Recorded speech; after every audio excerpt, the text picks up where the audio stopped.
खबरों से ठसाठस भरा दिन, लेकिन उन खबरों की होड़ में सबसे बड़ी खबर से शुरुआत हम करते हैं। आज तक को सूत्रों से जो जानकारी मिली है उसके मुताबिक रविवार को मोदी मंत्रिमंडल का विस्तार होने वाला है। यह मोदी मंत्रिमंडल का पहला विस्तार होगा। 10 नए मंत्रियों के शामिल होने की संभावना है। लेकिन सबसे बड़ी बात यह कि गोवा के मुख्यमंत्री मनोहर पर्रिकर मोदी सरकार में नए रक्षा मंत्री हो सकते हैं। अब तक रक्षा मंत्रालय का अतिरिक्त प्रभार वित्त मंत्री अरुण जेटली के पास है, लेकिन खबरें ये पुष्ट सूत्रों के जरिए हमारे पास पहुंच रही हैं कि मनोहर पर्रिकर अब देश के नए रक्षा मंत्री हो सकते हैं। हालांकि खुद उन्होंने बहुत ज्यादा संकेत इस बात के नहीं दिए,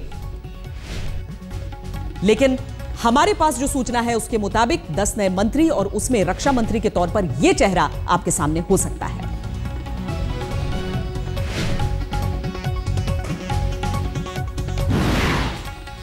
खुद मनोहर पर्रिकर की बातों से लग रहा है कि वो अब पणजी छोड़ नई दिल्ली आने वाले हैं। पत्रकारों के सवाल पर पर्रिकर ने कहा कि जिसे मंत्री बनना है पहले वो मिल तो ले, इसके बाद ही वो प्रधानमंत्री नरेंद्र मोदी से मिलने प्रधानमंत्री आवास 7 RCR पहुंचे। मोदी से मिलने से पहले पर्रिकर ने बीजेपी अध्यक्ष अमित शाह से भी मुलाकात की थी।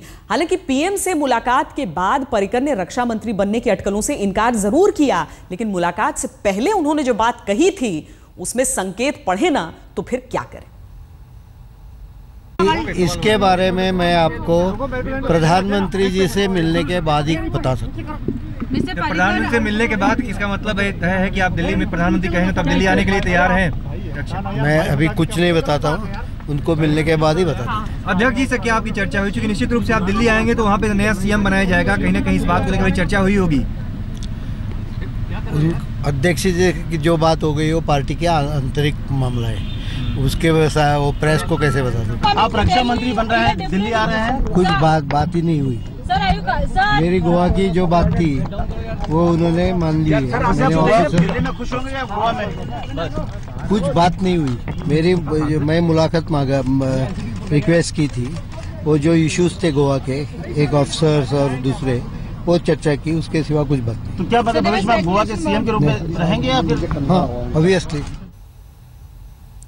चलिए, बहुत कुछ कहते कहते बहुत कुछ कह गए हैं मनोहर पर्रिकर, लेकिन हमारे संवाददाता मंजीत नेगी जिन्होंने सबसे पहले यह खबर सबके सामने पेश की थी। मंजीत, जो तस्वीर हम अपने सामने इस वक्त देख रहे हैं, 10 नए मंत्री तो हम समझ रहे हैं, लेकिन क्या जिनके पास अतिरिक्त प्रभार था वो अतिरिक्त प्रभार अब किसी दूसरे शख्स के पास चला जाएगा, या फिर हम कुछ पुराने चेहरों को बेदखल होता भी देख सकते हैं?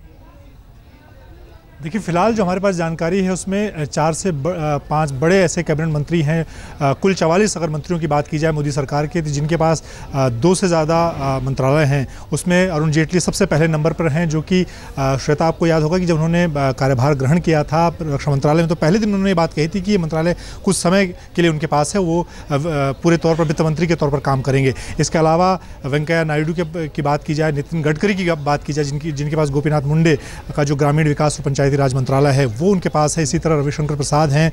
और बात की जाए तो उसमें प्रकाश जावड़ेकर हैं, जिनके पास पर्यावरण मंत्रालय और सूचना प्रसारण जैसा मंत्रालय है। कामकाज के आधार पर किसी को हटाया भी जा सकता है मंजीत?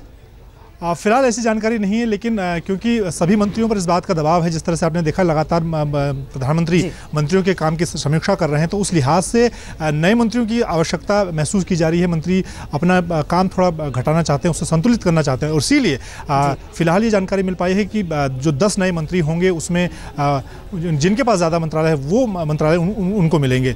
लेकिन फिलहाल किसी मंत्री का पद बढ़ाया जाएगा, कद बढ़ाया जाएगा या किसी को हटाया जाएगा, ऐसा नहीं लगता है। चलिए, ज्यादा दिन है भी नहीं, रविवार तक का इंतजार कर लेंगे। लेकिन अमिताभ सिन्हा भी जुड़ चुके हैं हमारे साथ। अमिताभ, मनोहर पर्रिकर को अगर हम रक्षा मंत्री के तौर पर देखते हैं तो उन्हें किस बात का इनाम है ये?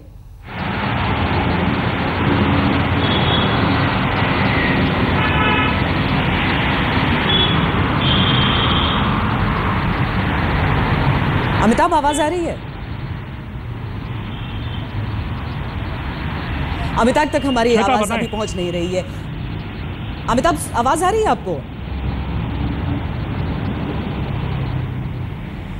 चलिए, हम आगे बात बताएं, सवाल पूछें। जी, मैं ये पूछना चाह रही हूं कि मनोहर पर्रिकर रक्षा मंत्री के तौर पर अगर हम देखेंगे, मुख्यमंत्री के तौर पर उनका कामकाज सब परिचित है उनसे, उनकी सिंप्लिसिटी, हर चीज की बात होती है, लेकिन अगर हम रक्षा मंत्री के तौर पर उन्हें देखें तो ये किस बात का इनाम होगा?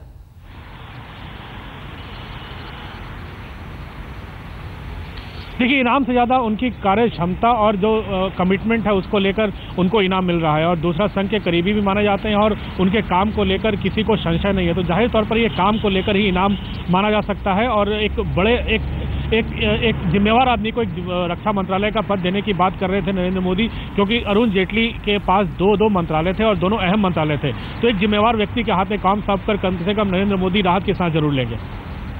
बहुत शुक्रिया आप दोनों का इस पूरी जानकारी के लिए। जाहिर है, मनोहर पर्रिकर की बात अगर हम करते हैं तो बीजेपी के एक साफ सुथरी छवि वाले नेता उभर कर सामने आता है। कैबिनेट मंत्री का इनाम उन्हें नरेंद्र मोदी की वफादारी की वजह से भी मिला है, ये कह सकते हैं हम। कहा जाता है कि मोदी का नाम प्रधानमंत्री पद के उम्मीदवार के तौर पर सबसे पहले पर्रिकर ने आगे बढ़ाया था। पर्रिकर के सियासी सफर पर अगर हम नजर डालें तो पहली बार 24 अक्टूबर 2000 को गोवा के मुख्यमंत्री वो बने थे। गोवा की कमान संभालने वाले वो बीजेपी के पहले सीएम थे। उनका पहला कार्यकाल 2 साल से भी कम का रहा। 27 फरवरी 2002 को उन्हें मुख्यमंत्री पद छोड़ना पड़ा। 5 जून 2002 को वो दोबारा मुख्यमंत्री चुने। अब 2007 के चुनाव में बीजेपी को गोवा की सत्ता गंवानी पड़ी, लेकिन 2012 में पर्रिकर के ही नेतृत्व में बीजेपी सत्ता में लौटी और वो फिर से सीएम बने। सरल स्वभाव बताया जाता है। अरविंद केजरीवाल के बारे में बहुत कहा जाता है कि वैगनआर से वो अपने काम के लिए निकलते, मनोहर पर्रिकर स्कूटर पर सवार होकर निकलते थे।